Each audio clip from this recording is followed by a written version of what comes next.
କୌଣସି ବି ବିଷୟକୁ ନେଇ ଅଧିକ ଭାବିବା ଓ ଅଧିକ ଚିନ୍ତା କରିବା ଆପଣଙ୍କ ପ୍ରୋଗ୍ରେସକୁ ରୋକି ଦେଇଥାଏ। ଆପଣ ୟୁଜୁଆଲି କଣ କରନ୍ତି?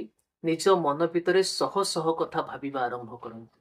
ସବୁବେଳେ ଆପଣ ଠିକ୍ ସମୟ କେବେ ଆସିବ ତାର ଅପେକ୍ଷାରେ ରୁହନ୍ତି। ଆଉ ଏମିତି କୌଣସି କେସ୍ ବିଷୟରେ ଆପଣ ଭାବି ନିଅନ୍ତି ଯୋଉ କେସ୍ ଆପଣଙ୍କ ଦିମାଗ ଉପରେ ପ୍ରେସର ପକେଇଥାଏ। ଆଉ ଏସବୁ ହବା ଦ୍ୱାରା ଆପଣ କେବେ ବି ଲାଇଫରେ ପ୍ରୋଗ୍ରେସ କରିପାରୁନାହାନ୍ତି।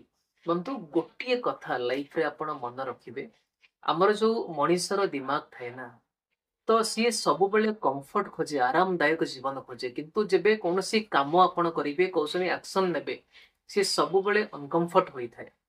କିନ୍ତୁ କେବେ ବି କୌଣସି ମଣିଷ ଚାହିଁବନି କି ମୁଁ କମ୍ଫର୍ଟ ଲାଇଫ ଛାଡି ଅନକମ୍ଫର୍ଟ ଲାଇଫକୁ ପଳେଇବି। ତ ଲାଇଫରେ ଗୋଟିଏ କଥା ମନେ ରଖିବେ, ଯଦି ଆପଣ ଅଧିକ ଭାବିବେ, ଅଧିକ ଚିନ୍ତା କରିବେ, ଅଧିକ ଭାବନା ଓ ଚିନ୍ତାରୁ କେବେ ବି ମଣିଷକୁ କ୍ଲାରିଟି ମିଳେନି।